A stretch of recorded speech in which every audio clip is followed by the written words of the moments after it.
بسم اللہ الرحمن الرحیم، السلام علیکم۔ عموماً جب بھی ہم کسی سے کمیونیکیٹ کرتے ہیں، ہم ان میں سے کسی ایک سٹائل کے مطابق کر رہے ہوتے ہیں، اور یہ بھی ڈپینڈ کرتا ہے کہ ہو سکتا ہے ہم ایک سے زیادہ سٹائل میں بات کر رہے ہوں، لیکن ڈفرینٹ لوگوں سے ڈفرینٹلی۔ جو ہمارا سٹائل آف کمیونیکیشن ہے وہ بہت زیادہ افیکٹ کرتا ہے کہ دوسرے ہم لوگوں کے ساتھ کیسے ڈیل کریں گے یا ہمیں کیسے ٹریٹ کریں گے۔ پیسو موڈ میں جب کمیونیکیٹ کرتے ہیں تو ایسا انسان جو ہے وہ اپنے اندر ایک لو سیلف اسٹیم رکھتا ہے، اور اگر اس کو غصہ بھی آئے کسی بات پہ، وہ اندر ہی اندر اس کو پی جاتا ہے اور اس کا اظہار نہیں کرتا، لیکن اندر ہی اندر اس کے بارے میں سوچ کے پریشان رہتا ہے، اداس رہتا ہے، اور مزید لو فیلنگ میں چلا جاتا ہے۔ ایسے لوگ جو ہیں ان کو دوسرے لوگ اور دباتے رہتے ہیں، کیونکہ وہ پیسولی یعنی خاموشی کے ساتھ جو ہے وہ اپنے لائف میں جو بھی مسائل آ رہے تھے ان سے ڈیل کرتے ہیں۔ دوسرا ایک اور ہے اگریسو، جس میں ہر بات میں انسان اگریشن شو کرتا ہے۔ ایسے لوگ جو ہوتے ہیں وہ ہر بات میں اگریسولی یہ سیکھتے ہیں کہ ہم نے اس طرح دوسرے کے جب ہم اگریشن شو کریں گے تو یہ ڈومیننس ہے، یہ کنٹرول ہے، اور اگلا ڈر کے ہماری بات سن لے گا۔ اور عموماً ایسا ہوتا ہے کہ میاں بیوی میں سے کوئی بھی ایک ریلیشن میں اگر اگریسو میں ہو تو دوسرا پارٹنر، لائف پارٹنر اگر پیسو موڈ میں ہے تو وہ دباؤ میں آ جاتا ہے، چاہے وہ وائف ہو یا ہسبینڈ ہو۔ اس میں یہ ہے کہ اگر وہ بات مانی بھی جاتی ہے، اگریسو موڈ میں ہم بار بار بات کرتے ہیں، ہم بات منوا بھی لیتے ہیں، لیکن ایک جو رشتے کا جو احترام اور محبت ہے وہ کہیں ختم ہو جاتی ہے۔ تیسرا ہوتا ہے پیسو اگریسو، جس میں ہم پہلے تو خاموشی سے برداشت کرتے رہتے ہیں، اور اس کے بعد ایک ٹائم آتا ہے کہ ہم بہت بری طرح برسٹ ہوتے ہیں۔ اور اس میں یہ ہے کہ یہ ایسی جو ریلیشن شپ ہے اس میں بھی ایک بڑا ہی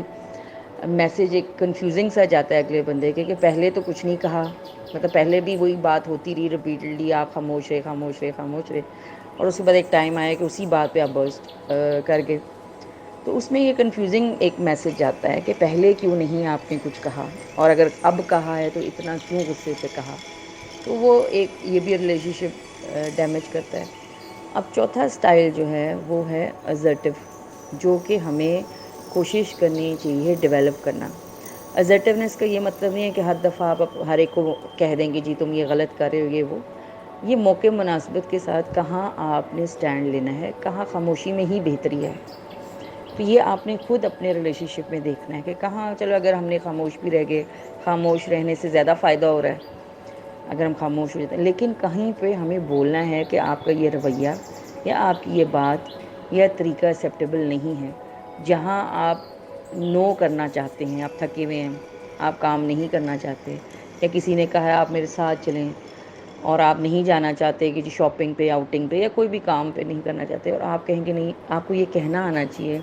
کہ آج نہیں، آج میری طبیعت ٹھیک نہیں ہے، میں تھکی ہوئی ہوں یا میں مصروف ہوں، تو اب کسی اور دن رکھ لیتے ہیں۔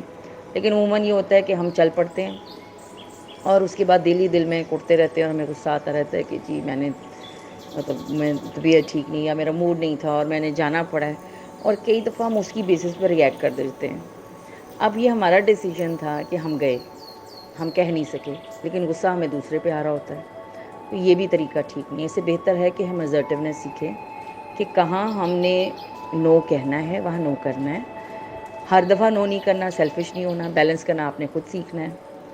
اور ہمیشہ میں نے بات کی ہے کہ بیلنس، ہر رویے کا بیلنس ہی بہترین ہے۔ میانہ روی جو ہے assertiveness میں آپ اپنی ٹون رکھتے ہیں، ایک فرم ٹون رکھتے ہیں، بلیم کیے بغیر دوسرے کو ہم اپنی بات کنوے کرتے ہیں۔ assertive وے میں ہم کمیونیکیٹ ایسے بھی کرتے ہیں کہ اگر ہمیں کسی کی بات بری لگی ہے تو ہم یہ کہتے ہیں کہ تم نے یہ ایسے کہا ہے، ہم پوچھتے ہیں اس سے اس کا کیا مطلب ہے، یا یہ بات جو ہے اس نے مجھے ہرٹ کیا ہے، آئندہ نہ کہنا۔ تو وہ آرام سے موقع پہ اگر بات کر دی جائے تو وہ زیادہ افیکٹو ہوتی ہے۔ جب وہ موقع گزر جاتا ہے اس وقت ہم بات کرتے ہیں تو اس کا کوئی افیکٹ نہیں ہوتا۔ یہ 4 سٹائل ہیں جس میں میں نے آپ کو کچھ بتائے۔